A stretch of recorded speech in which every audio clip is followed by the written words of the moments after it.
제가 왜 친환경 생분해성 제품, 미생물이 풍부한 제 토양 속에 있는 훈련된 포크를,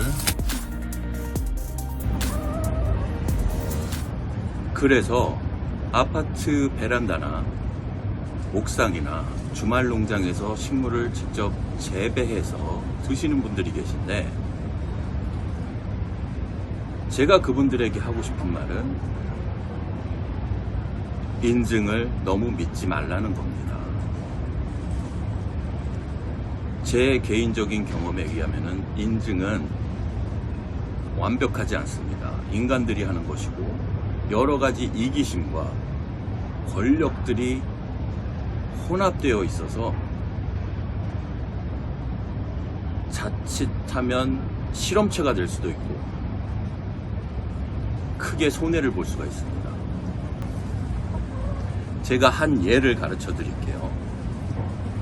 미생물에 의해서 생분해되는 PLA 재료로 만들어진 포크라고 해서 일반 일회용 포크보다는 가격이 조금 비싸고, 대신 건강에 해롭지 않고 자연 상태에서 그대로 분해된다고 해서 구입을 해서 사용했는데, 2015년 2월 5일에 만들어진 건데 6년 전에 테스트를 위해서 코스코에서 구입한 제품입니다.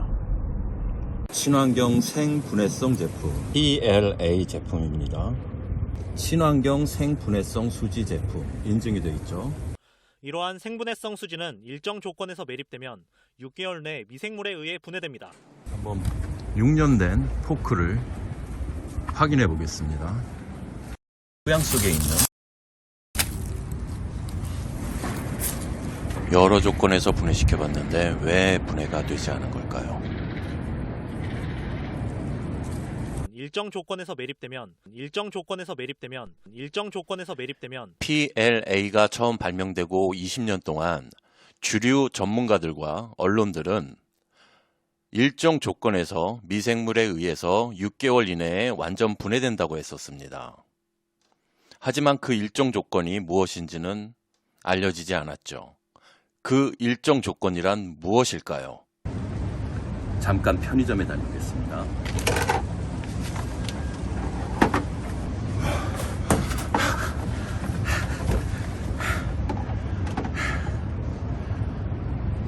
컵라면을 사왔습니다. 이 컵라면을 이 PLA 생분해성 플라스틱으로 만든 포크로 먹어보겠습니다.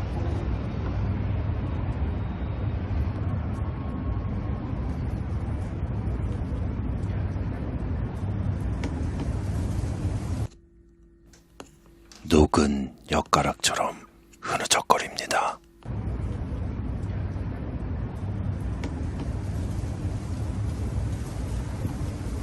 먹을 수가 없습니다.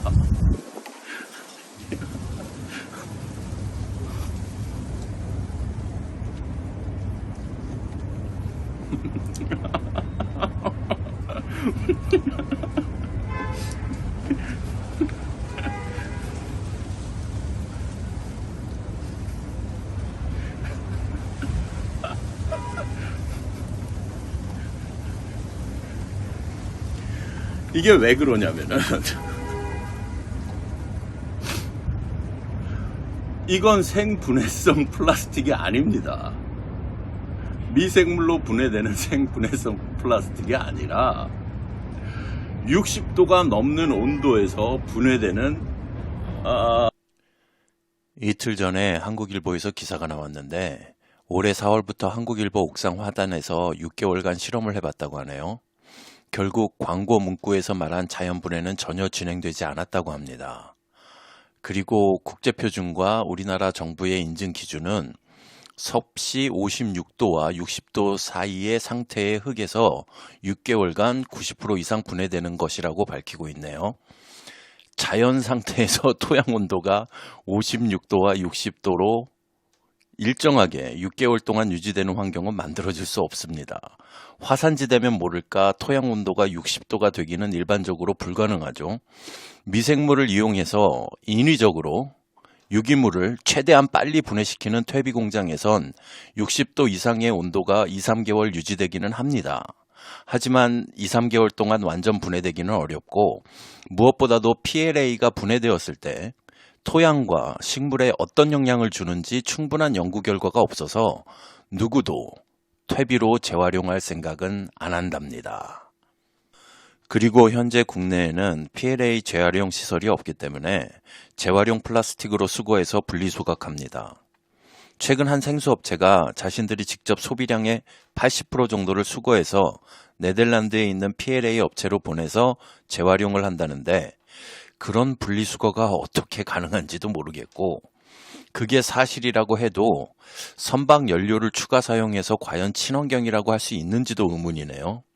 일반 플라스틱이면 그냥 국내에서 재활용이 가능한데 말이죠. 일반 소비자들이 사용 중인 생분해성 플라스틱을 포함한 바이오 플라스틱 제품 중 80%에서 유해 화학물질이 감지됐다는 연구 결과가 있습니다.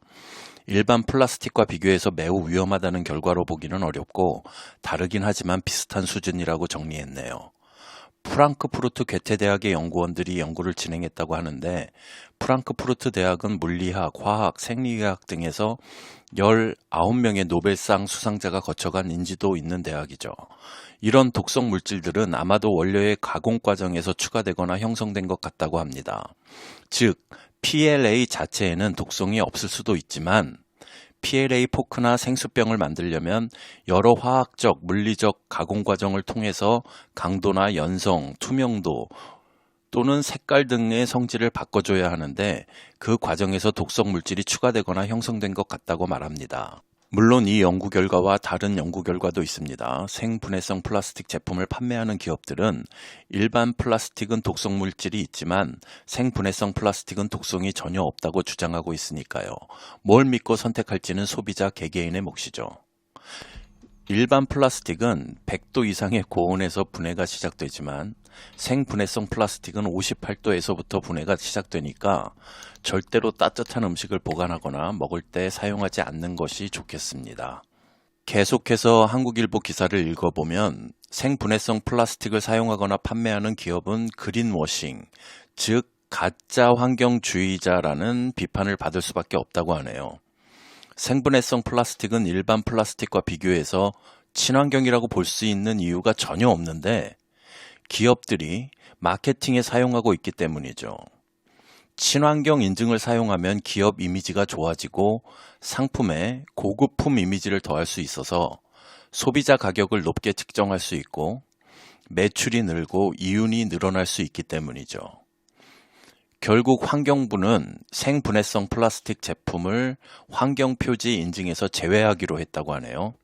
앞으로 생분해성 플라스틱 상품에서 친환경 표시가 사라질 예정이라고 합니다.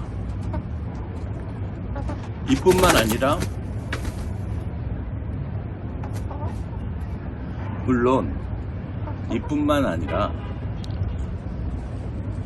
농업 분야에 미량요소 복합비료라는 친환경 요술 램프가 있습니다.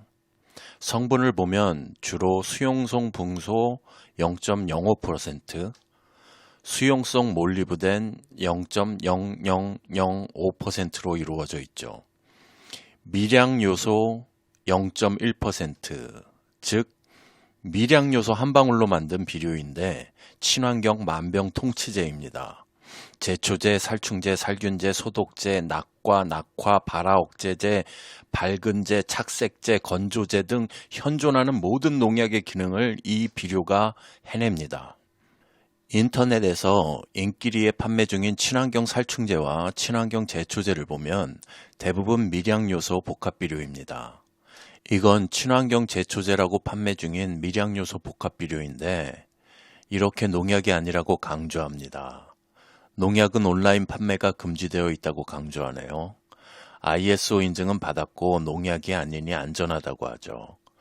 거짓말이 아니라 사실입니다. 농약은 온라인 판매가 불법이고 저건 공식적으로나 법적으로 농약이 아니고 ISO 인증도 사실입니다. 하지만 마시면 즉시 물이나 우유로 희석하고 신속히 의사의 처방을 받으라고 합니다. 눈이나 피부에 닿으면 위험하다고 합니다. 친환경 비료일 뿐인데 뭔가 이상하죠? 그리고 빨간 글씨를 보면 닿으면 전부 죽기 때문에 죽으면 안 되는 농작물에 살포하지 말라고 합니다. 비료인데 농작물이 죽으니까 농작물에 살포하지 말라고 합니다. 비료는 식물의 성장을 돕는 것인데 모든 식물을 죽이니까 농작물에 절대 사용하지 말라고 합니다. 그러면서 친환경이라고 강조하죠. 친환경 비료인데 사람에게 매우 위험하고 농작물은 모두 죽인다고 합니다. 제품 정보를 보면 미량요소 복합 비료이고 성분은 수용성 붕소 0.05%에 수용성 몰리브덴 0.0005%라고 합니다. 이건 다른 제품인데 여기서도 농약이 아니고 친환경 천연 제초제라고 하네요. 미량요소 복합 비료지만 재배 작물에는 절대 사용하지 말라고 합니다. 제품 정보도 동일하죠. 이건 리뷰가 1만 개를 넘을 정도로 인기 있는 친환경 살충제입니다. 농약은 위험하니 절대 사용하지 말고 자신들이 만든 친환경 살충제를 사용하라고 합니다. 제품 정보를 보면 역시 미량요소 복합 비료고 동일한 성분입니다. 영농자재신문에서 다룬 미량요소 복합 비료에 대한 기사를 확인해 보겠습니다. 우리나라 비료공정규격에선 비료의 미량요소 중에서 2가지 이상만 0.1% 미만으로 존재하면 나머지 99.9%는 뭘 넣든지 전혀 문제가 안 된다고 하네요.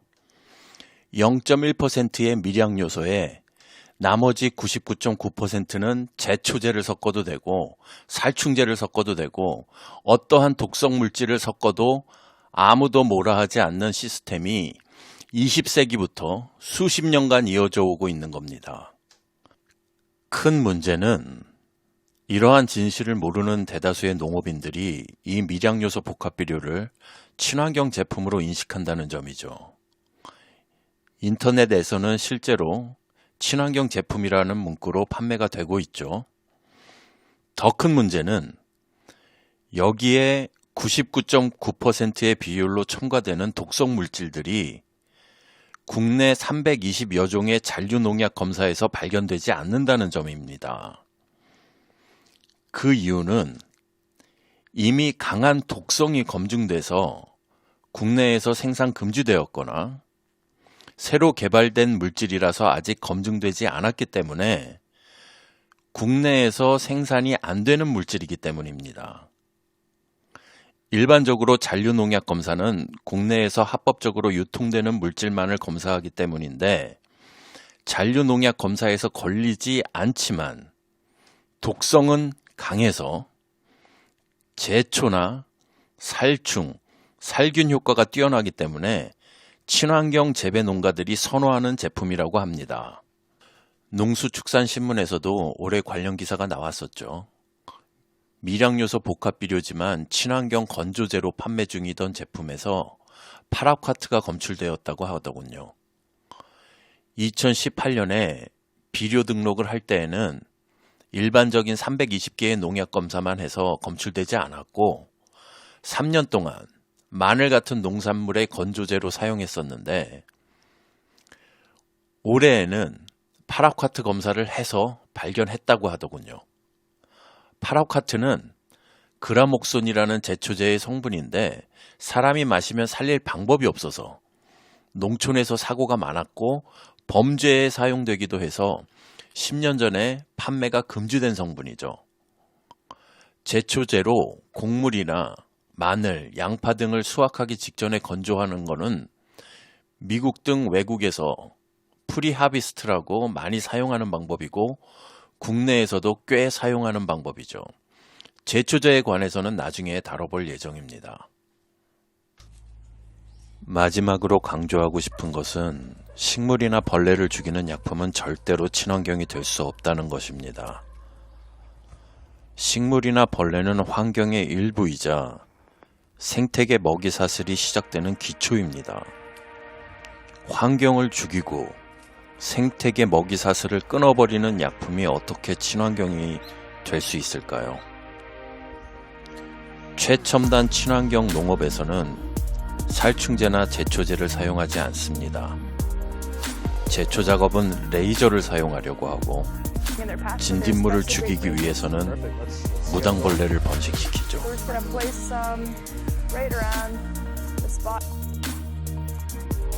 Perfect. So what kind of bumblebees are these?